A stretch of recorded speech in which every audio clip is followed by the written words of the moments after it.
So good evening, everyone, and good evening, Richa. Thank you so much for being here with us and for, as always, agreeing to conduct a session on finance for us. Whenever we have a session on finance, anything to do with finance, whether it's circular finance or ESG, or you know how it is even for our other projects, we immediately think of reaching out to you, and we are so grateful that you're always so willing to share your knowledge and with the young people and actually conduct a masterclass for us. We really appreciate it. So I just want to add, because Yes. I just sent the title. It's more about the circular economy. I'll touch a bit about sustainable finance because last time I'd covered it, but Sure. we'll cover more about circular economy and climate change and all. I hope that session has not happened, right? No, it's not. It's not. It's Okay, perfect okay. because that hasn't happened. So last year, I think you switched because circular economy had already been covered. Correct, But correct. this I time, think Karen had this time covered that. she So I had had. taken Yes, sustainable finance and I come from that area. But this time I thought that let me cover circular economy. And perfect. I had messaged Elsa also about it. And that's the reason why I Yeah, sent you topic. So I right. hope that's okay. I can touch a Absolutely. bit about finance also because that's something which is, of my interest, and anyways, I do that. But we'll cover more about, also I would want to understand more from the students since they've had sessions before us that if they've got the understanding around ESG and sustainability and the differences between two, and also we'll try and make it as Sure. interactive as possible. I hope that's okay Great. with you No, all. it is. And in fact, tomorrow, I was just telling them tomorrow, Lata's doing a session for them on ESG 101. So they can get a lot of their general questions answered there, but they haven't yet had that session. So, Okay, so I won't go too much in detail because Lata is already doing it. So then we will yes. kind of take it very Yeah. briefly. But Circular anyway, since I've economy. added that to Perfect. my deck, so I thought let me kind of, have a That, brief that, this thing. that's perfect. So let me introduce Richa to everyone. Like I said earlier, Richa is a long-time partner with us, and whenever there's anything to do with economy, whenever there's anything to do with finance, any of these topics, we always reach out to Richa as like our go-to person. But of course, I think her passion lies in ESG and circular finance, like she's going to do today. So Richa is a sustainability professional with close to 2 decades of work experience in CSR and ESG. Her specialization includes conceptualizing and ensuring CSG programs that are in alignment with the business value chain, managing global volunteering programs, and in recent times she has worked towards ESG as towards using ESG as a tool to build reputational and financial capital for organizations and companies. In 2021, she founded Harmony INC, which works towards enabling sustainable businesses and economy. And Richa is truly passionate about what she does, and I'm sure today's session is going to give us a wealth of knowledge. So, like Richa said, please ask your questions. Try to keep it as free flowing as possible because that will help us all to learn. So, over to you, Richa. Yeah, thank you, Sonali, for the generous introduction, and thanks to Red Dot Foundation and Swedish Institute for organizing this fellowship program. It's a brilliant idea, and I know that last 2 years when I was also part of the board, we had thought about doing these ESG fellowships, and I see that that actually on ground now implementation, which is excellent. Kudos to Elsa, Red Dot Foundation, and you all for implementing this fellowship program. This is really the need of the hour to have young fellows who are interested in sustainability and ESG, and they would be going forward and possibly in their careers somewhere sustainability and ESG would touch somewhere in their career path. So whether it is media, communication, or finance, or tech, or supply chain, or corporate communication, or CSR for that matter, sustainability and ESG is now all pervasive. Before I start my presentation, I would like to understand from students, and maybe you all can give a brief introduction about yourself, just 2 lines about, who all, what's your background, what is it that you, so 2 things. One is obviously, about yourself, briefly, and your background, and also what is it that you understand on ESG or sustainability. So briefly, if you can share, we can begin with, let's say, Dia Bose.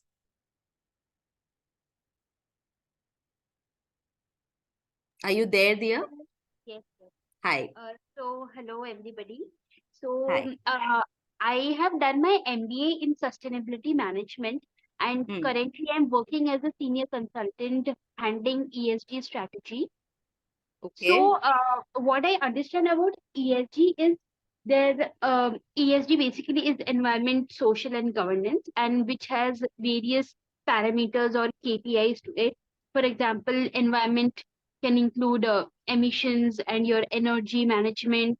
Social is employee welfare, the protecting the stakeholder engagement, whereas governance is maybe the risk part, or the anti-bribery, anti-laundering part. So that is what ESG, according to me, is. And also, I think it is very necessary for businesses to, integrate ESG, since I mean, it is the need of the hour, and it also depends on the business's sustainability and the risk profile, basically. Right, Dia. And where do you work, Dia? I work in General Carbon Advisory. Okay, It's GC. a Okay, I know consultant. Dr. Ram Babu quite well. So good to Okay. hear that you are with GC and Priyanka, I believe. Priyanka Potna, right? Yeah, yeah. Yeah, good, good. Thank you, Dia. I think that's Anand. If you want to, somebody sent me a chat message. Is that Anand or? Yeah, sorry, I'm unable to speak and come on video. I'm G Anand, working as office in Canara Bank, and my idea is on green finance. Okay, we can touch briefly about green finance, Anand. This is more about circular economy, but I've dealt with sustainable finance earlier. I will share a brief about it, but not go too much depth in it because we kept it mostly around ESG and circular economy. But feel free to ask questions in case you want to around the sustainable finance products also. Neil, if you want to kind of share something about yourself.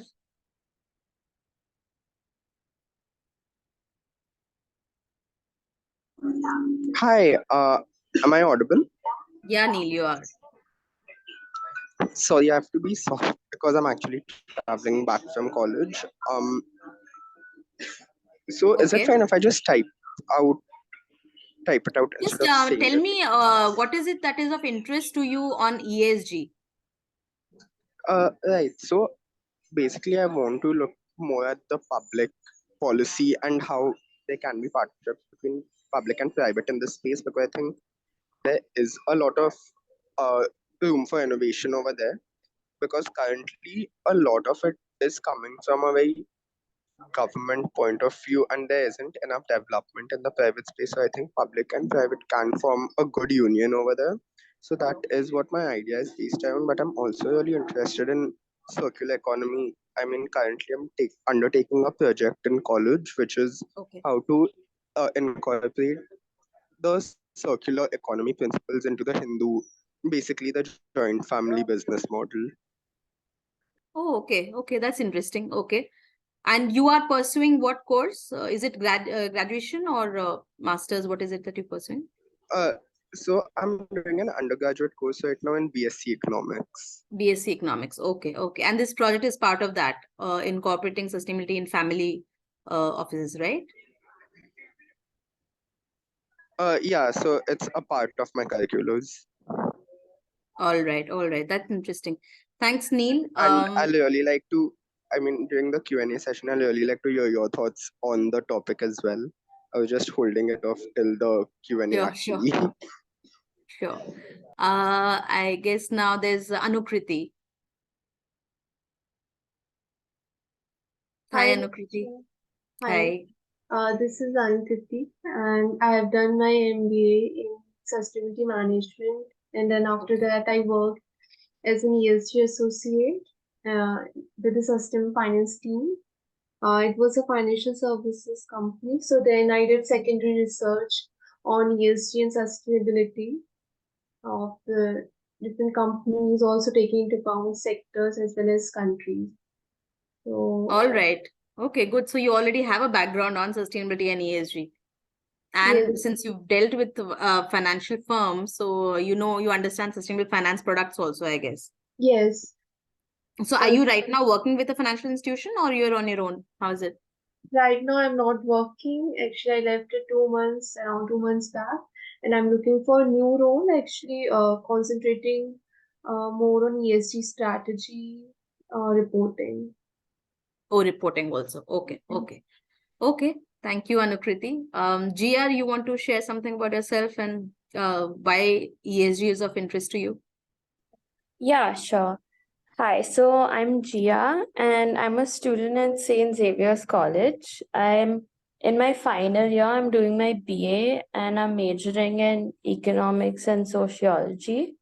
Okay. And when I look at ESG, I am more inclined, I think, more interested in the social aspect of it and improving, overall social welfare of certain sections in society.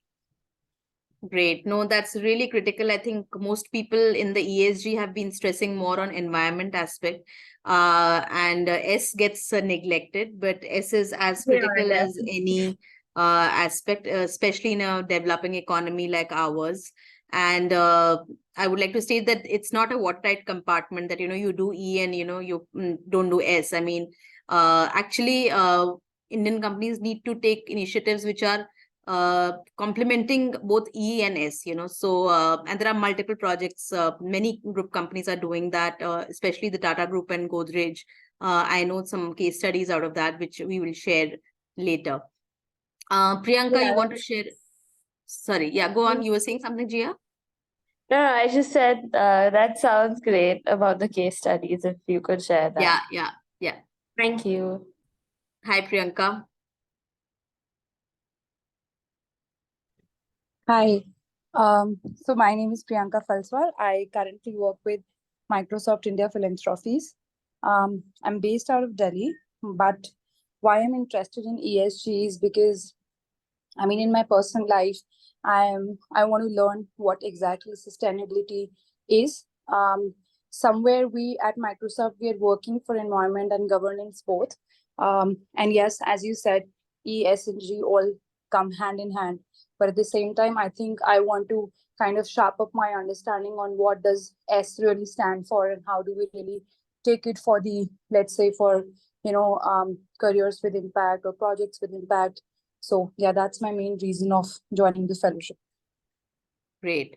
No, I think there's a lot of future when it comes to from an impact point of view. And since I was to take so from a finance angle, if I have to say, there's a lot of interest amongst the investor community, and it is called impact investment here, where they are looking at companies who are strong on ESG parameters, and therefore these companies can raise more capital vis-a-vis companies who are actually defaulting or don't have those many initiatives. And as Harmony Inc., we interact with a lot of impact investors, with the likes of Responsibility based out of Zurich or Omadia Network. So all these are actually looking at portfolio companies who have strong ESG practices. And in India, mostly since we have a startup ecosystem, a very strong startup ecosystem where they are focusing on financial inclusion. So the S part gets highlighted for those startup ecosystems, and therefore they're able to draw funds from these impact investors. So it's a very active community, and I would suggest, just like Priyanka, I think all of you should definitely read up on what is happening on impact investment side. And try and identify which are the startups which are actually getting that kind of capital. And you all are young people, possibly, you may want to start something of your own also on that side, because I do recommend that to majority of young people, that after a work experience of 5-6 years, you all understand the industry well, and then you can possibly look at, an idea which could be a win-win, not only for your own business, but also from the environmental societal angle. I think a lot of young people are getting into that space after a certain work experience. Yeah, so Priyanka, great. I mean, it's a good space to be in the impact investment side. Yeah, thanks. Yes, Aaron, if you can, am I pronouncing it rightly? Aaron or Aaron or whatever. So how do you pronounce it?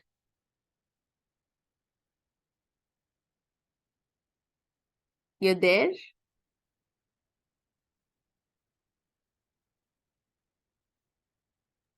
Aaron, are you there? Okay, Richa, Okay. maybe we move on and we can come back to. Okay. No problem. So great. I think it's a great cohort, Sonali. I think majority of them have a background on sustainability and ESG and are fairly knowing about the concept. At the same time, I would like to kind of, throw certain questions at them, especially on differentiation between sustainability and ESG. Can somebody share and especially those who have worked on, with consultancy firms and have done MBA around it, I'm sure they would have some idea. What is the difference between sustainability and ESG? Anybody would like to kind of answer that? Richa, I just want to tell you that Aaron has replied to you in the chat because he says he's unable to unmute himself. So he's replied to you in the chat. Okay. So he's part of, he's doing Xavier Sociology and Anthropology. Okay. Projects, modern creation of community gardens. Yep. Great. I mean, so you are already covering, Aaron, the S part through LGBTQ and community part, and also looking at green garden projects. So great. I think it's quite aligned to what the industry now requires. Industry requirements are supposed to be both from investors and regulatory standpoint. Anyway, so thanks, Aaron, for sharing that about yourself. Coming back to my question, the difference between ESG and sustainability, anybody would like to share that before I go on to my presentation? I Anybody? think, Yeah, Dia. sustainability is more of a umbrella term. Hmm. And there are a lot of things which comes under sustainability, say climate change or ESG and CSR. And ESG is more of environmental, social governance aspects. Okay. Anand says ESG is a subset of sustainability. Okay. Anybody else? Okay, so let me just share this presentation with you all. Can you allow Sonali me to present this presentation? Because it says disallowed kind of a thing. I'm so sorry. Let me just enable. I didn't realize I had. Okay, you can do that. Okay.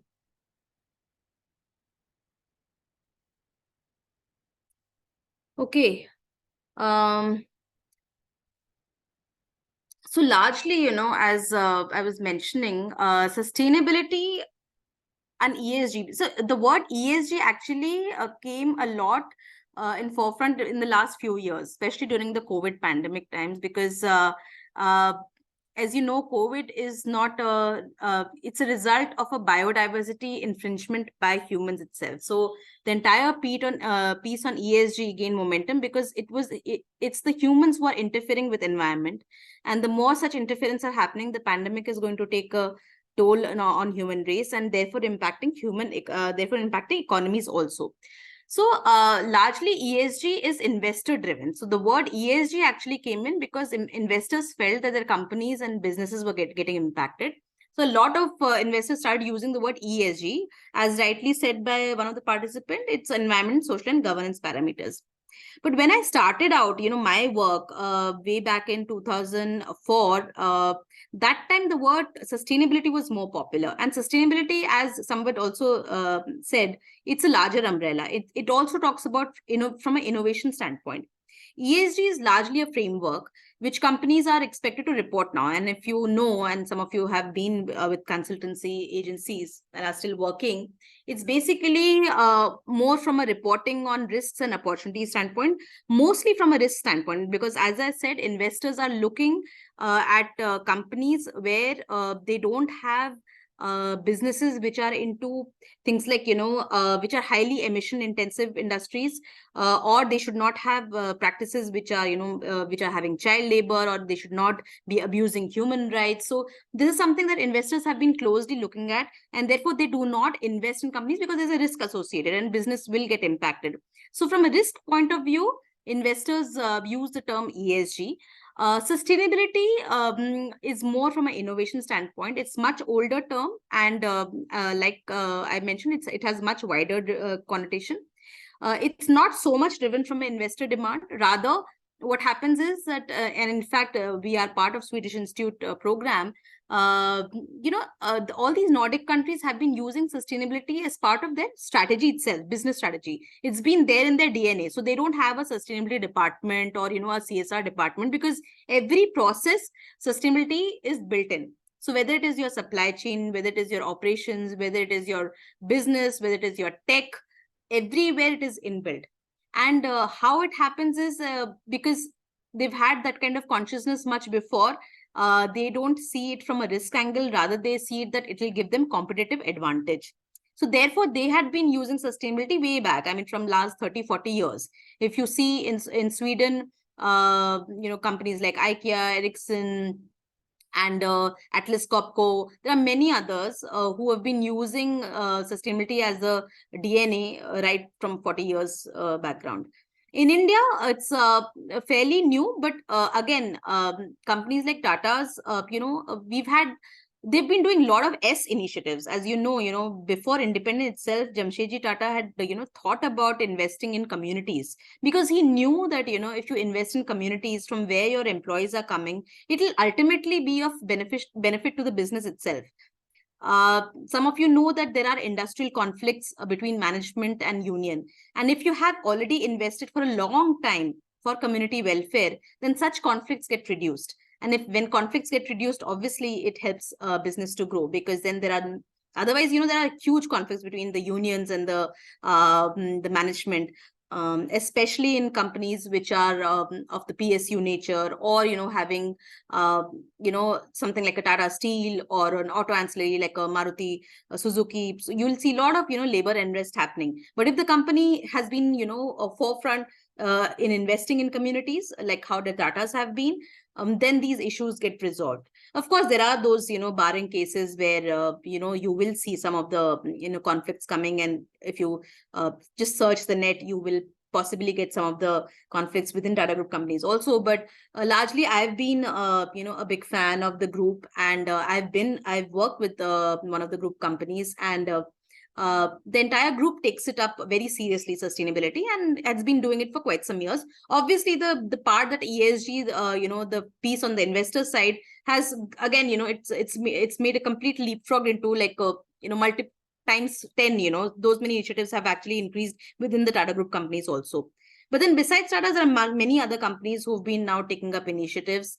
Many banks also who've been doing that, largely driven again from the investor standpoint.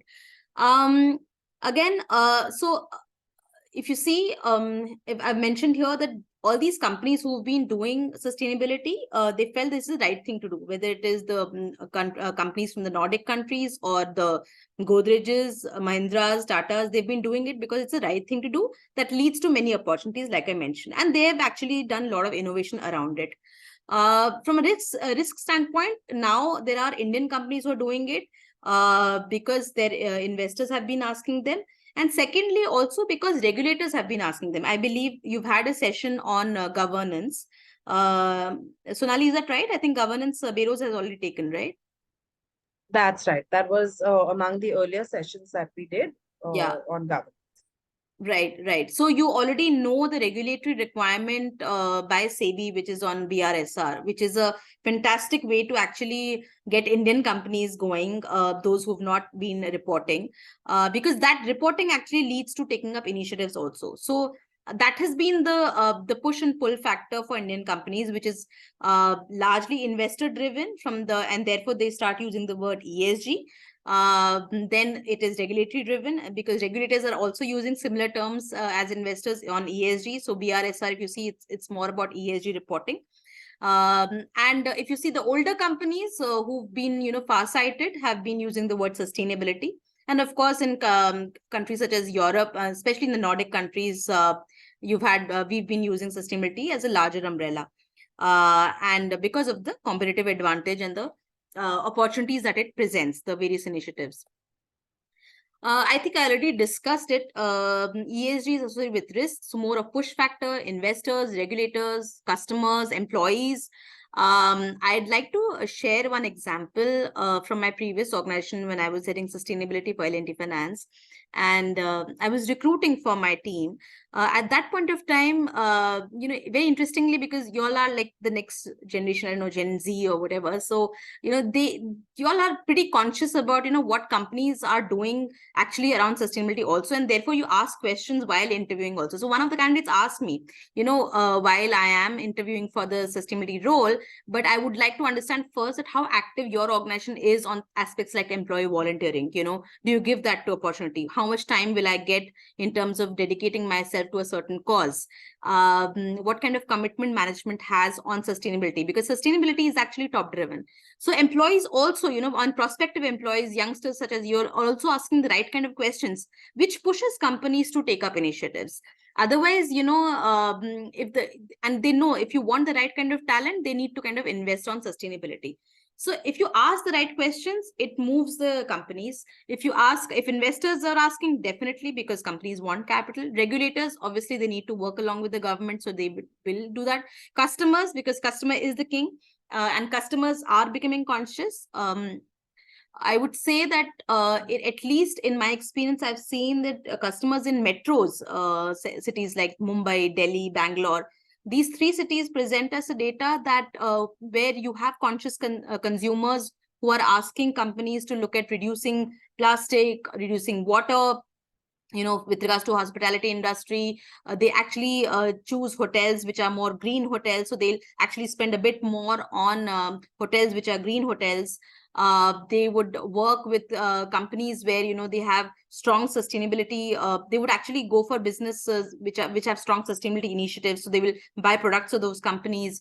They would actually go for startups which are investing in aspects like, let's say, organic food. So these are customers because they're able to pay certain extra amount. But in tier 2 and tier 3 town, it's a bit less because that kind of consciousness is first not emerged.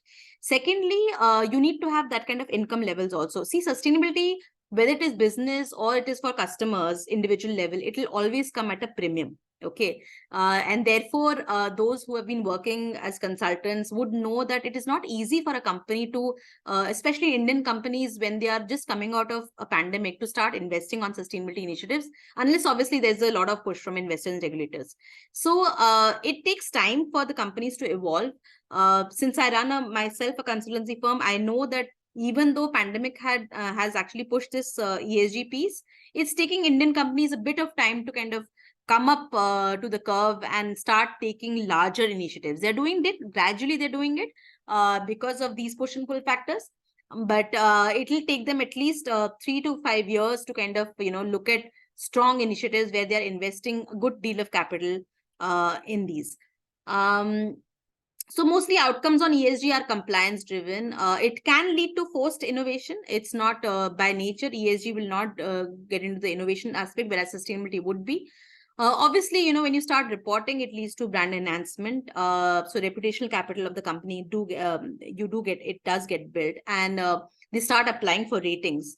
That's again something which has picked up a lot, even in the last 3-4 years, because again, driven from investor community, because investors, when they see that a company is rated high on, aspects like MSCI, which is Morgan and Stanley Capital Index, and the company has A rating, or it is the CDP, which is Carbon Disclosure Project, which is on environmental parameters, the company is getting an A rating, or it is the Dow Jones Sustainability Index, which is now called RobecoSAM. If you're getting a high rating there, investors actually, rate these companies much higher, and they would start investing capital more here. And therefore, the companies will definitely get raise capital, and therefore their brand enhancement happens, and they're able to expand business. So ratings become very critical. And in India also, regulator is also pushing for ratings, and therefore companies are going ahead. In fact, in India, CRISIL is one of the companies that has rated companies on ESG. But again, the question has come, and in recent times, notification has been there that how are these rating agencies weighing these ESG parameters? See, there's a there should not be any biases coming in. Just because, a company is doing high on environment and very low on S factor, should it be rated high or should it be rated low? So these factors is something that one has to carefully evaluate. And I'm very happy to share that our regulatory agencies like SEBI and RBI, from a financial angle, have been extremely active in terms of, ensuring that companies are rated from the right agency. So there cannot be any random rating agencies giving A, B, C to companies just on the basis of certain weightages that they feel which is right. So I think that's something, a consciousness which is again emerged lately, and regulators have been fantastically, taking that into cognizance that, none of the rating agencies should be taking advantages. So they are, of course, asking companies to get rated also. I've already mentioned sustainability is about opportunities and innovation, and so shared value. So again, sustainability ensures that there's a win-win for both communities, environment, and business. In fact, Danone, the curd, the yogurt company, has a very interesting social innovation model of Bangladesh on how they actually reduced the price to 5 taka and started selling curd there, which became very popular because it was a reduced price, and suitable to the economy there, suitable to the society there. There was a demand there, and they made it, palatable to the Bangladesh community members. And it became so popular that, it took over from the local brands. It provided quality yogurt. And it was a win-win because they got, so the community started eating only Danone at a 5 taka. Taka is the word which is used in Bangladesh for currency. And Danone became the popular brand and most preferred brand for the yogurt. So you should see this case study of Danone whenever possible. Just search for it. The Danone and the 5 taka yogurt, how they actually. So it's a shared value case study which is presented in various forums. So I think I already shared about these aspects on employees, impact, investors, and respect for brand and leadership on sustainability aspect. Coming to circular economy, which is the topic of today. So, in my, again, while I've shared the definition on circular economy and what it is, in my last 2 years of starting Harmony Inc., we've been interacting a lot with startups that are working on SDG 12 and 13, which is responsible consumption production, as well as climate change. And these are startups, who are all India-based startups. They are working with aspects like, and I'll share certain videos also I've shared with Sonali towards the end. Aspects like, making from the car seat belts, nice bags, which could be sent to, the crisis in Ukraine. So there's a startup that made very nice quality bags out of car seat belts and the cargo belts of airplanes, which get discarded. The entire thing was repurposed, redesigned beautifully, and and it was actually given to Red Cross for Ukraine. So that's how the kind of that's how our startups are doing, especially the eco entrepreneurs. So that's one startup of story, whose story I will share, because that's circular economy, and where you're able to repurpose the products, redesign the products, whatever you're taking from the nature, you just kind of replenish nature back. You try and first of all try and reduce the consumption itself. So try and do that. And in case you are actually buying stuff, or because economies have to operate, so there has to be buying and selling. So in case that buying is happening, are you conscious enough as a business to look at repurposing that, redesigning it, possibly refurbishing in such a manner that waste is not generated at all, or it's completely minimized? So that's actually circular economy, very different from a linear economy, which has been a popular thing in the past. If linear economy actually started from the States. US was the one which actually, it was take, make, and waste, so the consciousness was not there in terms of, reusing it. In fact, India has been, an economy where there always been a consciousness with regards to reusing the products. The middle class, the Indian middle class, had been doing that. I remember when I was a kid, my grandparents used to, always carry a bag when buying vegetables. It was not that, there was no plastic at that point of time. And water would always be saved because, obviously, you'll fill water thinking that, water may not come. And now, you see, water getting wastage and all. So, our economy, the mixed economy, which was there in that time, and the middle class had always had that consciousness because of possibly, we were a socialistic economy. We were coming out of the, the middle class was coming out of the one income segment and moving to another income segment, but they followed those values. But gradually, as Americanization happened and increased westernization happened, linear economy was something that all of us took into. And now, because again, consciousness has come in terms of going back to your values, so, and the push and pull of the ESG bit has happened, conscious consumers are going back to it. But it's very difficult now to change the mindset. So tier 2 and tier 3 towns, if you still go, and I don't know how many of you are also going for things like trekking and all. If you go to mountains, if you go into lakes, you see it's all filled with plastics and bottles. And it's very difficult there to now tell villagers not to use plastic, because it's again portable, it's convenient. How do you tell them that you pay an extra, for sustainability, for maybe buying a bag which is made out of an NGO, which will be an extra bit more than a plastic which is like very cheap and easily available. So it's difficult to change mindset, but again, we have to do that because there's no choice. As you know that, every day there's a climate disaster, and it's a small initiatives like these which will help us in making a collective, action and move towards an economy and a society which will be bearable for the next generation. I actually have a very, I don't know, I feel after reading news about Mumbai's climate and all, feel very sad about it that, already climate is such in moving in direction that the next generation, you're bound to see various kind of illnesses, respiratory illnesses and stuff because of, the climate getting exhausted and the air, the quality of air, which is getting worse day by day. But hoping that, collective action will kind of lead to something which is more positive for the future generation. Sustainable development is all about, ensuring that a future generation is not having a compromised lifestyle and it's not having, difficulty in living, on the earth.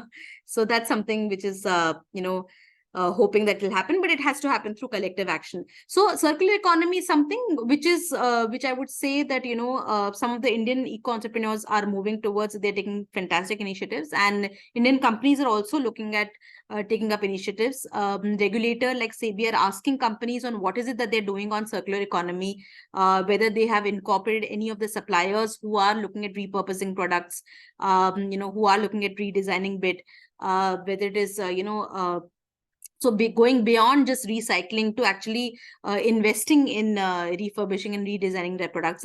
That's a question that regulator is asking. So it's again, companies will be forced to do that. So it's a forced innovation which will happen, but that's fine. I think as long as that's happening and we are moving towards a common agenda of reducing climate change, I think that's fine.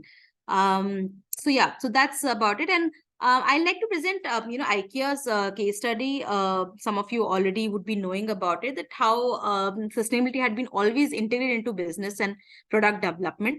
And one thing which is interesting is on sustainability is it always needs to be measured. And otherwise, some random initiatives are taken care of, and then you don't know, what kind of impact it is generating.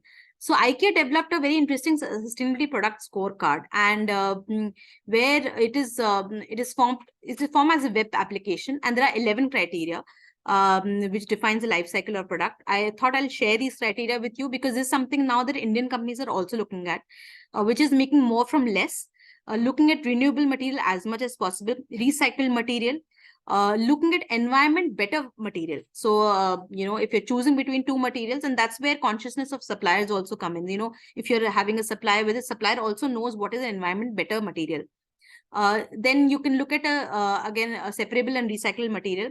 Ensure that product quality is good by using these material.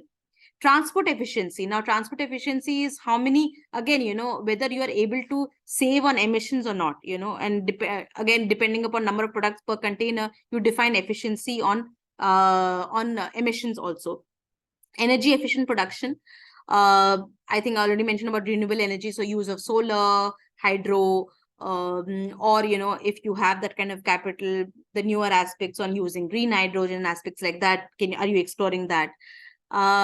raw material utilization at suppliers, I think I would like to stress here more on suppliers bit, because when I mention S aspect, S is not just CSR, S also is working along with supplier community and making them conscious about what is it that ESG that you're as a customer that you expect from suppliers. So it's important to invest in educating your suppliers. It's important to invest in educating them about greening of supply chain and what all they need to do.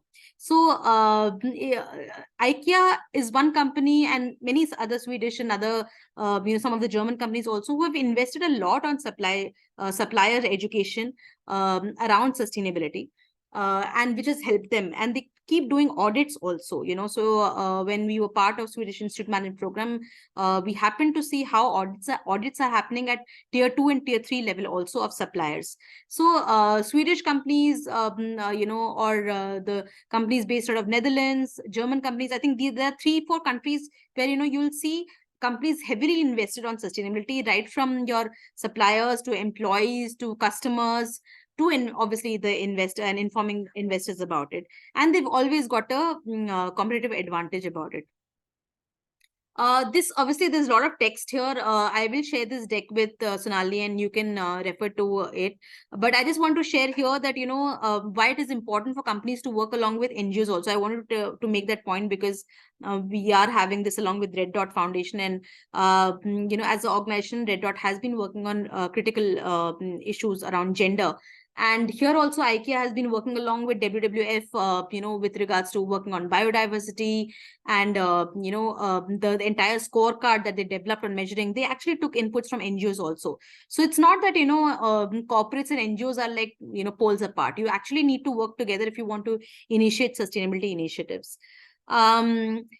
Just what you can learn, other companies can learn from IKEA, is obviously in-house training on sustainability issues that decreases your expertise, dependency on outside expertise. So you need to invest in employee education.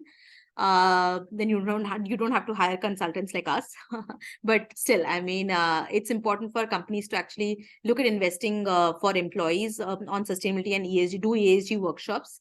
Also, by having green business practices, they need to be authenticated by NGOs. Like I mentioned, your NGOs, your regulatory bodies, all these are critical stakeholders. I think Anukriti or somebody mentioned about stakeholder engagement, right? So for any company, stakeholder engagement is critical when it comes to implementing ESG or sustainability initiatives, because without their inputs, you cannot actually, fully develop your material issues and start reporting to investors and regulators.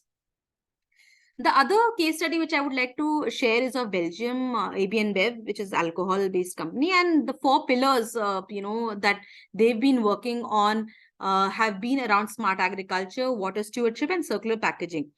And they've actually, worked with suppliers, and in fact, they've used technology like blockchain to actually look at how farmers can grow barley sustainably. And companies breeding newer varieties of barley which are more disease resistant. So they actually work in countries like Argentina, in countries like India, where they can ensure that the crops which they are growing, barley crop, is disease resistant, because they know that ultimately barley, if crop has diseases, it will actually impact their own business. So they invest in doing working along with farmers. Farmers is part of their suppliers. So again, how far-sighted company has been to invest in with farmers to make crops which are disease resistant. They are capable of surviving droughts and floodings, are able to produce more in field depending upon climatic and soil condition, and therefore are able to give more yield. So all of this makes barley less risky for farmers. And therefore here in this particular case, I've mentioned about Uganda Highlands in Argentina, that they've invested in completely automated farms, and they use blockchain to make these small farmers get a digital identity, make them credit worthy. They also give them finance so that they can invest in technology which is which can help their crops become disease resistant. So look at the kind of investment the company has put in for farmers' benefit, because they know that ultimately if you invest in technology for farmers, you give them capital, right? And it is not that they're giving them capital. They're actually through blockchain, they're helping them build digital identity, which will make them credit worthy and bankable, which will therefore give them finance, to invest in technology, which is giving them crops which are disease resistant, which will ultimately help company itself. So, you need to think like that from a sustainability angle. Many times in terms of ESG, when you say no, you just think from a risk angle and this is all we don't want to do. And so we will just have an exclusion list, and we will not do these many initiatives, and we will do 1 or 2 initiatives. So that's a bit of short-sightedness that has come into play because of this constant push from investors. But then you never know. I mean, it can lead to some forced innovations also. And we're hoping that more and more Indian companies would possibly see from a far-sighted angle and have more and more investment, provided they're able to get the right kind of capital also.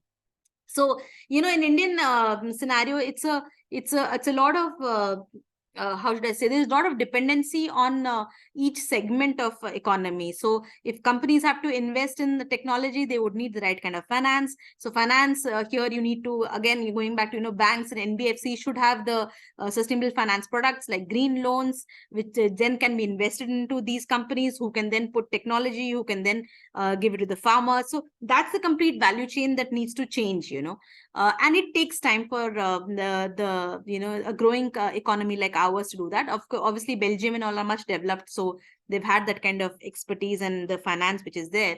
But we will take some time. But I think in another 3 to 5 years, we should be there.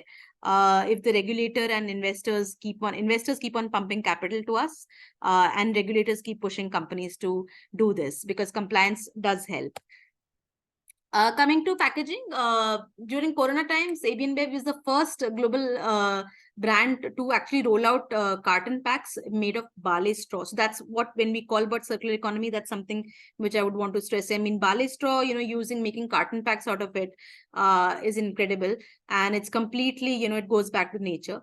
And circularity has been core to innovation. And barley farmers in India were whatever leftover straw was there, from the crop burning, the critical issue of North India, they made 100% biodegradable compostable 6-pack sort of it. So that's how the company has been doing it. And there are various aspects that Indian companies can learn, which is about circular packaging, intervention, repurposing, and using surplus barley straw.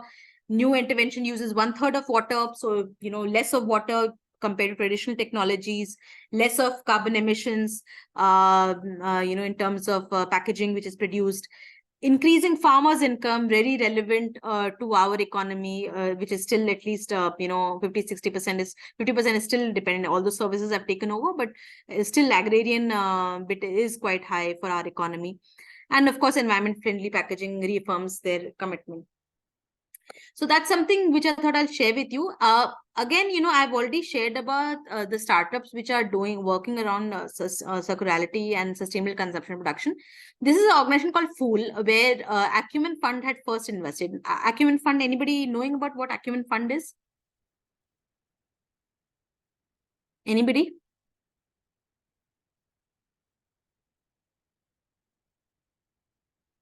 Okay, I got one response. No. Okay. So Anand, anybody else, any idea about Acumen Fund? So basically, Acumen Fund is a fund. It's an impact fund, where they invest in startups at the seed stage, and those startups who are looking at aspect like circular economy, or working towards community welfare, but also have a business case associated. It not like an NGO, but have a business case. So there should be a win-win solution. Fool is a very interesting example. It's a world's first profitable and lean solution to monumental temple waste problem. So what happens in Varanasi is, you have after people cremate their loved ones, the flowers are flown into the Ganges, and then they're wasted. So what this company did was they started collecting flowers, and they told local community women to collect those flowers and start making incense sticks out of it. Now the floral they wasted, it's almost 8.4 tons they collected, and on a daily basis they are doing it. And they invested in flower cycling technology and incense sticks, and they come up with such beautiful incense sticks. And now they've diversified their product into making soaps and multiple other things. And it's become so popular that you have, even Bollywood celebrities investing it. I don't know if you know, but, this heroine, Alia Bhatt, she is one of the investors in Fool, So you have, so again, conscious millennials, even if they're actors, are investing into companies who are having innovative solution on solving both environment and community problem, because those community women started getting a regular income, livelihood out of it. So Fool is one, excellent example that I always give in my session. Then there is a Bubble Nut Wash. Bubble Nut, if you know, some of you know, you're all very young, but maybe your mom might be knowing it. There's something called Rita, which was there earlier. It's called Bubble Nut, which was earlier used for washing hair, and there's a lot of froth that comes when you kind of, put that in the water, which actually, somewhere we lost in our traditional knowledge, and, we started using soaps and all. So this Bubble Nut Wash is a startup, where they're actually bringing it back to our modern lives, and it's a natural alternative to replace chemical intensive products from our lifestyle. So they've made shampoos out of it, they've made soaps out of it, and and doing so, what they're doing is, again, they're increasing the income of communities, of those living around forests, so tribal communities. So again, fulfilling both livelihood and environmental issue here, solving for health hazards that actually happen when we use soaps which are highly having that chemicals which actually harm our skin from a long-term perspective. Then there's an organization called Banko Janko, which I've actually interviewed the founder there, and she's been refurbishing, cloths which are wasted, and the jackets and jeans which are thrown away, and making beautiful bags out of it. And in fact, such creatively they are designed that they're actually exporting it outside globally. And at the Kala Kodak festival, her products are of high demand. So that's, again, they're based out of Goregaon, Mumbai. If ever, there's a visit to be organized, let me know, we'll be happy to organize a visit. And Sonali, maybe, you can share that with the Swedish Institute and Elsa and other team, that in case you all want to kind of, the cohort who wants to make a visit to this startup, we'll be happy to kind of, organize that. So Banko Janko is a very Thanks. interesting startup. Thanks, You Richa. can That's really see- interesting. Yeah, Yeah, I'll you keep can that in. Correct. So you can see, again, women who are working on making such bags, they're again like the ones who are from the low economic strata. I think these are certain case studies which I wanted to share, but there are more, and there are a few videos, Sonali. I mean, in case they have questions, I'm happy to answer, and I would like to show them those videos also, because one is a company based out of New Delhi, another is based out of Chennai, and both are using the very interesting material. I think I told you about the cargo belt split, so you can see that from the New Delhi startup which is there. And another one is using rice husks to make furniture. So if you can share this, Sonali, this two videos, and then maybe I can just quickly take up some question answer. I mean.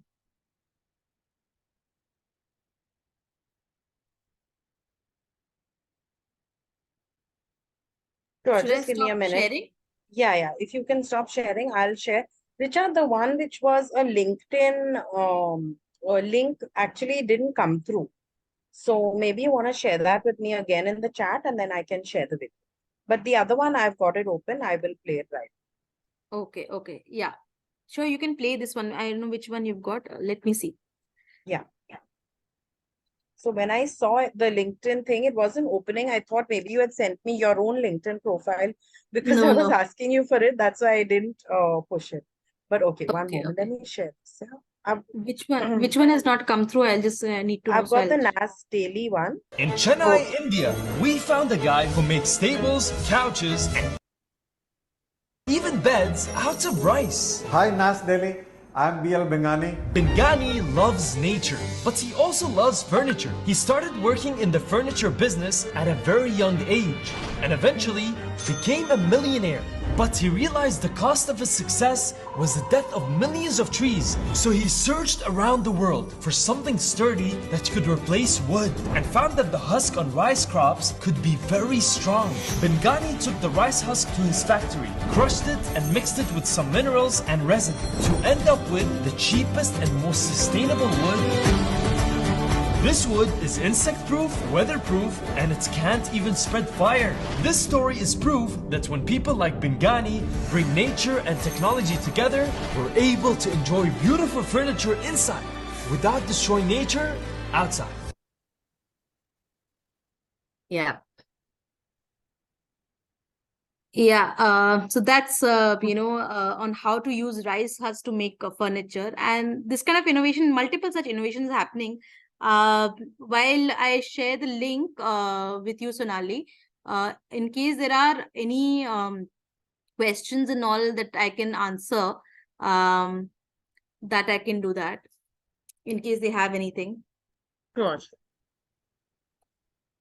You can share it with me in the chat here and I can pick it up. Yeah, I'm just trying to open my LinkedIn. Anybody has a question while I put the link and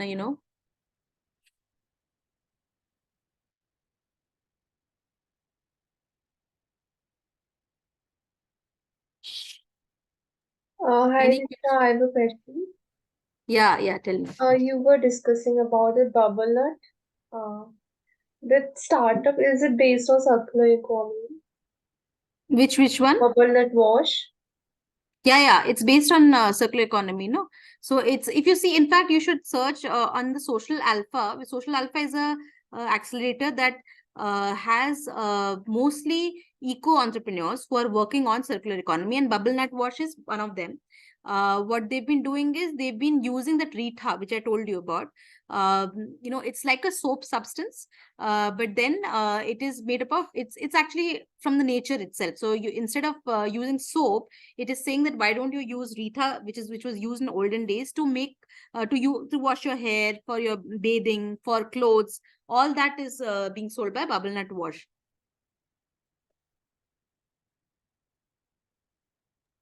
Okay.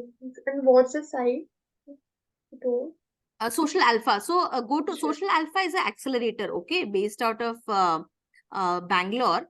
It's actually Tata Group's initiative, and what they do is they actually invest in all these startups at a seed level. Seed level means at the start, just at the start level, after idea. Okay. And this is one, so in their cohort, you'll find lots of such startups which are working on circular economy. One of the startup is Bubble Nut Wash, and I found them pretty interesting in terms of the kind of product that they have. Obviously, like all startups, they are also facing a challenge with regards to scaling it up, because everything comes down to your finances. You need people who are believers in this product, people who are able to kind of think that there's going to be a market there.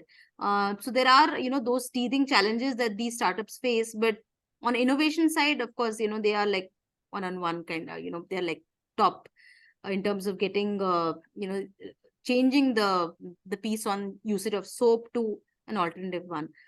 I'm not able to get that video. Let me see. Where is it? Yeah. Okay, I think that's okay. I found the video.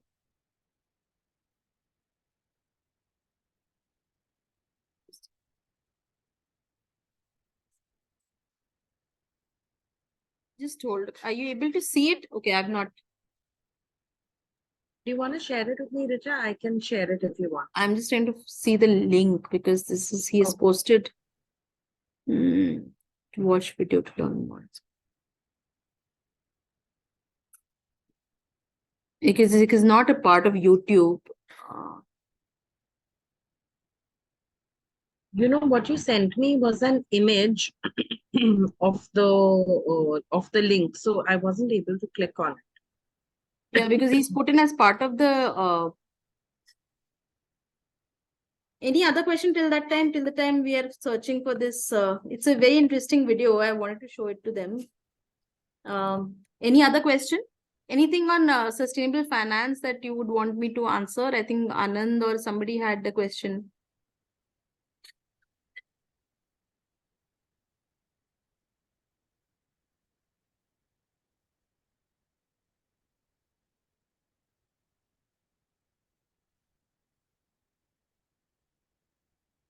No questions? Let me see if I can figure it out in the meantime. Yeah, I'm sharing the link. I found the link. Okay, that's Just see this. Sure. I got the link. Yeah. See, so it's a web page, and on that you should be. It says watch documentary, and in that you just click on that play button, and then they'll be Okay, able to one see. second.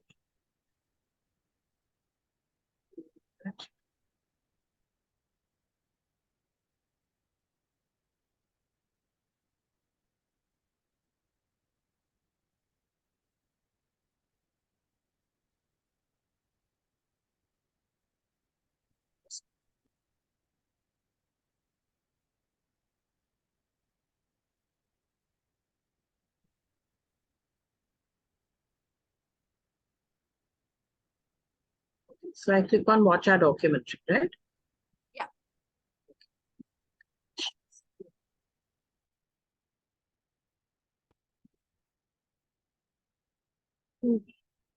This isn't allowing me to click on this link. See, it's not giving me the Click on the play button, Sonali. If you scroll down, no, there is a play button. So let me look for it.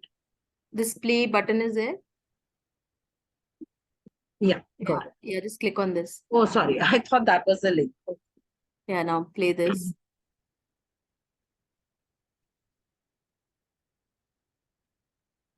You just tell me if it's audible as well.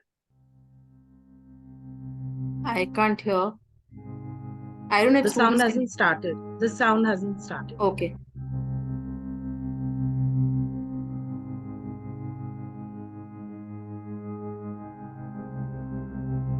Can you increase the volume? हम महीने में 10 से 15 गाड़ियां लेते हैं, station से उठाई जाती है, वहां पर जाके डिसमेंटल होती है, एक एक पार्ट होके यहाँ पर आते हैं।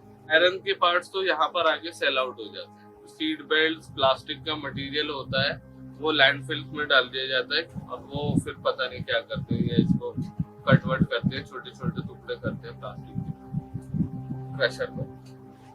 ये इनकी पॉलिसीज होती है। तो ये मतलब ये वापस काम में नहीं आता? नहीं, काम में नहीं आता।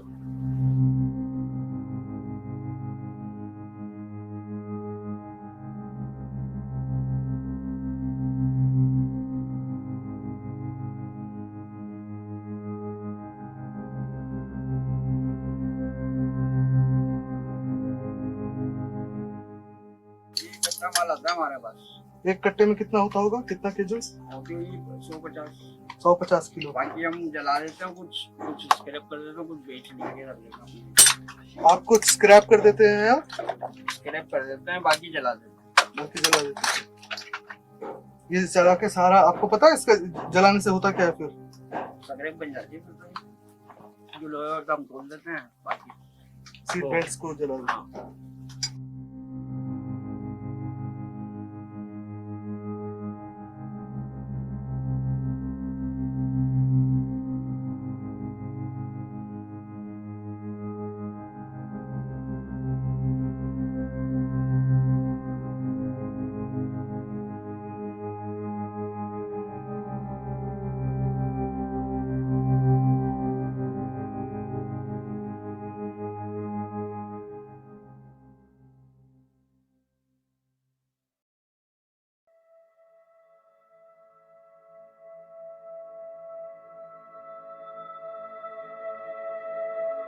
You know, when we founded the company in 2015, sustainability wasn't a fashionable buzzword as it now is. One of my main ideas is to push Jaggery and have this become a sustainable brand coming from India. Some of the key issues that we are trying to solve for with Jaggery are climate change, social equity, and we do this through a regenerative design lens. So what this means is that हम ऐसी कुछ कड़ियाँ जोड़ते हैं जो कि हमारे Indian ecosystem में शुरू से ही रही हैं। For instance the concept of जुगाड़, जैसे जो पुरानी चीज़ें हैं उनको हम एक नई लाइफ देते हैं। क्योंकि अब हो क्या रहा है कि पूरी दुनिया का वेस्ट इंडिया में आ रहा है और इंडिया में जगह नहीं है। As you know, we have more density per square metre और इतने ज़्यादा लोग पैक्ड हैं यहाँ पे कि हम अपना लैंडफिल ही नहीं संभाल पा रहे, अब हमें पूरी दुनिया का वेस्ट भी संभालना पड़ रहा है. So global waste is no longer a local issue. और आप देखिए तो इतनी तरह के वेस्ट हर जगह है, मगर हर तरह का वेस्ट तो मैनेज करना थोड़ा सा मुश्किल ही होता है. तो हमने अपनी लाइन एक थोड़ी सी नैरो डाउन करी कि इस तरह की चीज़ों को लेके हम कुछ अपना डिज़ाइन वाला एटीट्यूड भी दिखाएं.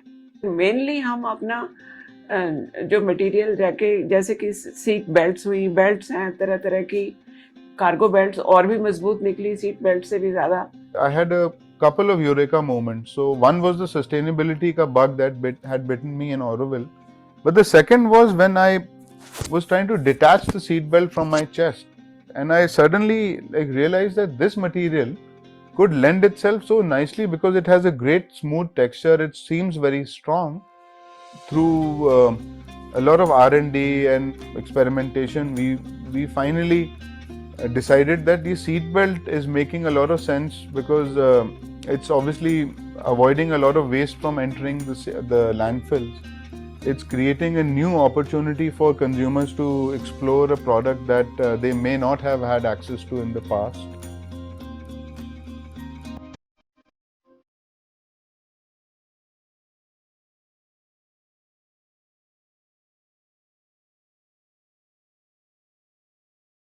तो उस सीट बेल्ट को हम क्या करते हैं, कलेक्ट करते हैं. सीट बेल्ट को हम अपने वर्कशॉप पे लेके आते हैं.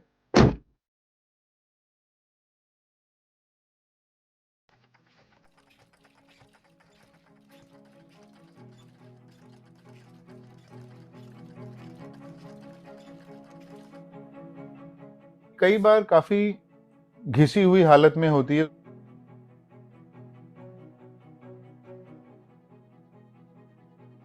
उसको हम क्लीन करते हैं और उसको फिर हम ड्राइंग बोर्ड पे लेके आते हैं and we combine seat belts in multiples. और बड़ा पैनल बनाने के लिए हमें उसको डीकंस्ट्रक्ट करना पड़ता है and we have to often join seat belts, as quilts.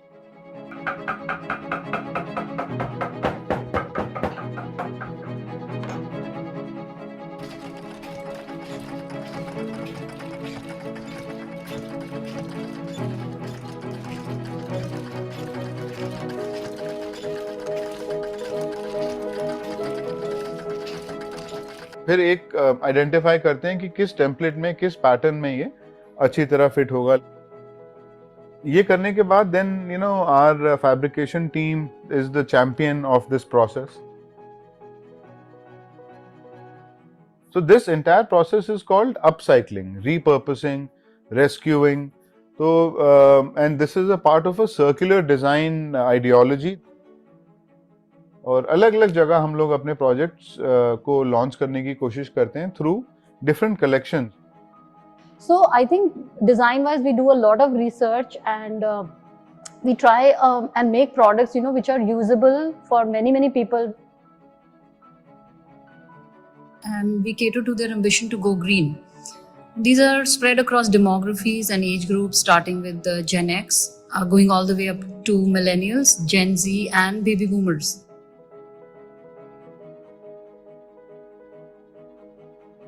We have a whole team here, who the idea comes from one or two people, then we take it further, it evolves and then goes through a lot of quality control. I myself, I'm a lot involved in the quality control itself.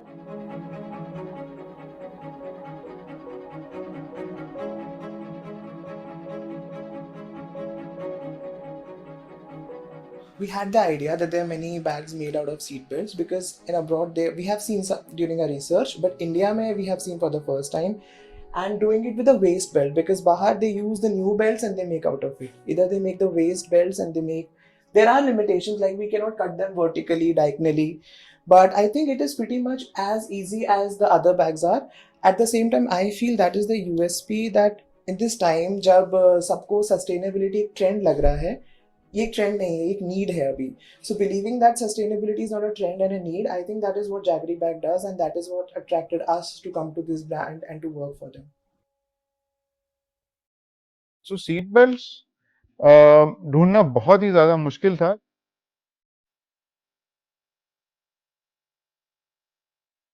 Although वो हमारे सामने ही था कि industrial Westland जहाँ पे cars कटती हैं वहां मिलेगा।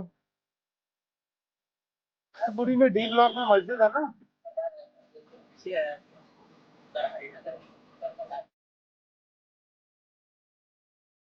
But the distance from Gurgaon to Mayapuri was covered by going to Sadar Bazaar first, Azad Market and other markets in Delhi. नमस्कार जी, कोई मस्जिद है यहाँ पे? मस्जिद यहाँ से कितना दूर है? अब मायापुरी का एड्रेस मिला, फिर मायापुरी जब पहुंचे तो पता चला कि यहाँ तो 5 साल पहले ही कार्स कटना बंद हो गई हैं। अब ये बल्लभगढ़ और ये कुंडली में चला गया है on the Delhi Sonipat highway.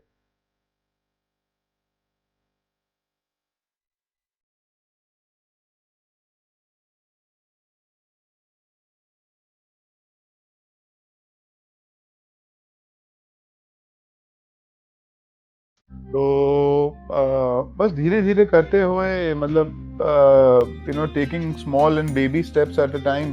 It took us more than 1,000 phone calls, maybe like 200 trips to different markets of the country to finally discover Mayapuri, and from there different doors opened for us.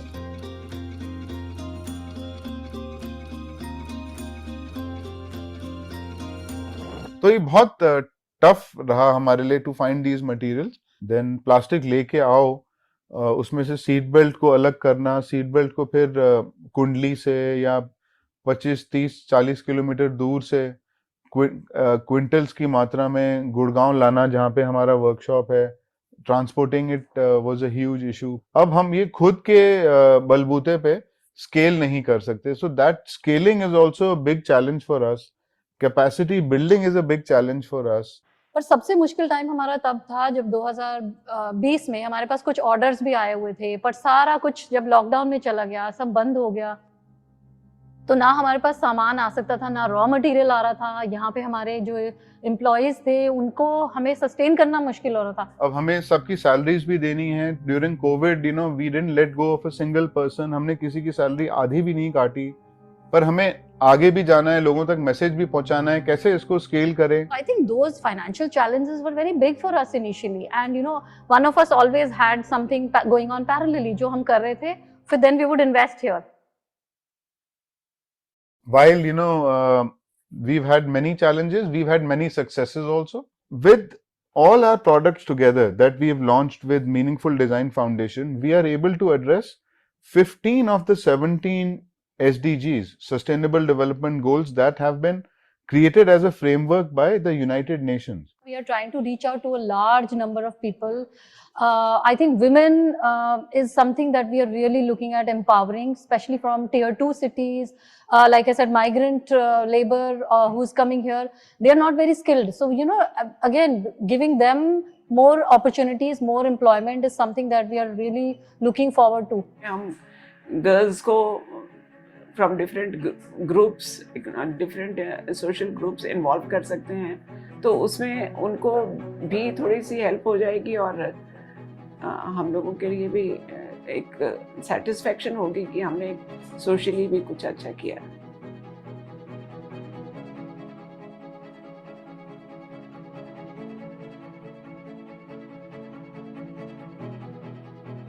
Yeah, so I think Sonali, maybe you can stop here.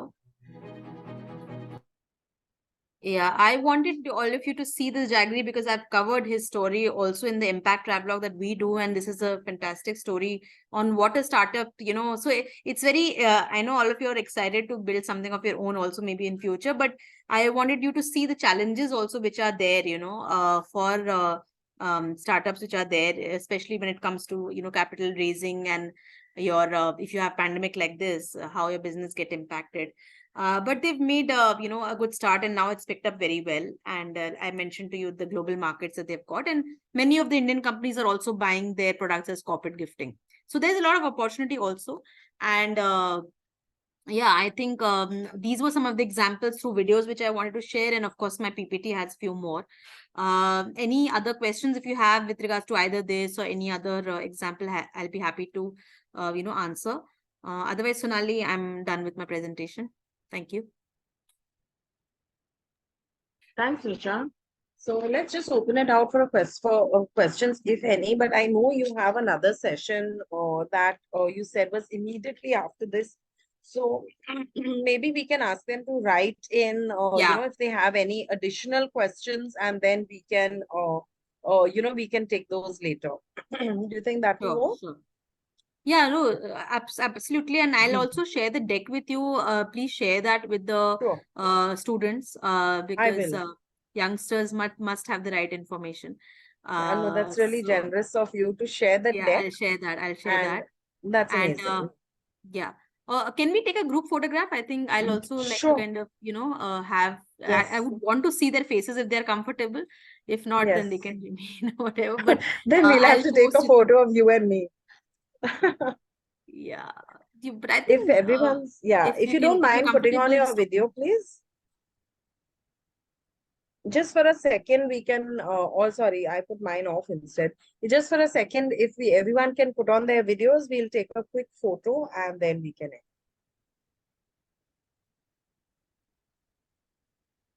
that's G